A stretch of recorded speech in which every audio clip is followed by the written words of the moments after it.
오늘은 사순절 아홉째 날 3월 3일입니다. 오늘 말씀의 주제는 은밀하게 마음으로 짓는 죄이며, 성경 본문은 사무엘하 11장 26절에서 27절입니다. 성경을 봉독해 드리겠습니다. 우리아의 아내는 그 남편 우리아가 죽었음을 듣고 그의 남편을 위하여 소리내어 우니라. 그 장례를 마침에 다윗이 사람을 보내 그를 왕궁으로 데려오니 그가 그의 아내가 되어 그에게 아들을 낳으니라. 다윗이 행한 그 일이 여호와 보시기에 악하였더라. 다윗의 인생에서 가장 큰 적은 누구였을까요? 평생 적군이었던 블레셋, 아니면 늘 자신을 죽이려 했던 사울. 놀랍게도 그의 가장 큰 적은 다름 아닌 자신이었습니다.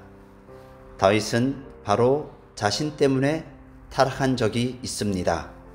밧세바와의 불륜 사건이 바로 그것입니다.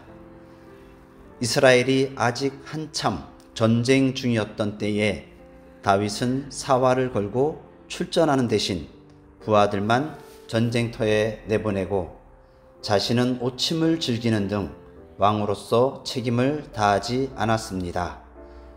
그렇게 자신의 의무를 저버리고 게으름을 피우자 금세 죄가 틈을 탑니다. 밧세바라는 여인을 만나 불륜이 시작됩니다. 외적으로는 군사적 승리의 소식이 들려오지만 실상은 내적으로 심각한 부패와 타락이 시작된 것입니다. 우리 인생도 마찬가지입니다. 겉으로는 잘되고 성공하는 것 같지만 사실은 부패하고 타락하고 있을지도 모릅니다. 이처럼 우리의 적은 저 멀리 외부에 있는 게 아니라 바로 우리 안에 있습니다. 죄는 단지 죄 하나로 머물지 않습니다. 다윗도 처음에는 불륜이라는 부끄러운 죄 하나를 지었습니다. 그런데 그 죄를 감추려다 보니 어느새 밧세바의 남편 우리아를 죽이는 지경에 이르렀습니다. 다윗은 불륜이라는 잘못을 돌이키지 않고 덮으려 하고 속이려 하다가 결국 살인자가 됩니다. 평생 수많은 적을 죽였지만 그것을 살인이라 부르진 않았습니다. 하지만 우리아라는 한 사람을 죽인 것은 살인입니다. 다윗은 자신이 저지른 일을 아무도 모를 것으로 생각했습니다. 그러나 하나님은 다 아십니다. 우리가 은밀하게 마음에 짓는 죄까지도 다 아십니다. 결국 하나님은 다윗의 죄에 대해서 심히 분노하셔서 나단 선지자를 보내어 비유로 꾸짖으십니다. 이제 내가 나를 업신여기고 헷사람 우리아의 아내를 빼앗아 내 아내로 삼았은즉 칼이 내 집에서 영원토록 떠나지 아니하리라. 정말 두려운 심판입니다.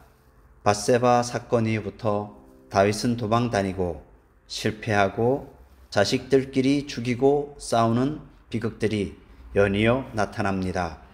물론 다윗은 이 일에 대해 진심으로 돌이켜 회개함으로 하나님의 사랑을 입고 아들 솔로몬을 얻게 됩니다.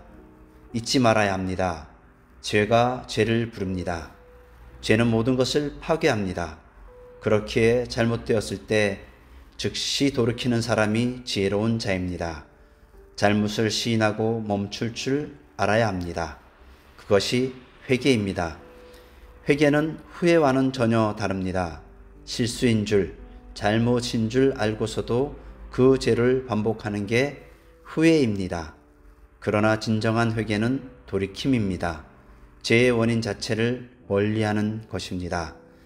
그런데 안타깝게도 많은 사람이 후회만 할 뿐 회개는 하지 않습니다. 죄인 줄은 알지만 쉽사리 돌이키지도 떠나지도 못합니다. 그러나 죄는 지금 당장 돌이켜야 합니다. 우리는 지금 회개합니까? 아니면 여전히 후회합니까? 묵상 기도를 드리시겠습니다. 아무도 보지 않으면 괜찮을 줄 알았습니다. 하지만 아무도 없다고 생각한 곳에서도 하나님은 사랑의 눈으로 나를 지켜보셨습니다. 이제 그 하나님 앞에 부끄럽지 않도록 마음으로 죄와 맞서 싸우게 하옵소서. 예수님의 이름으로 기도드립니다.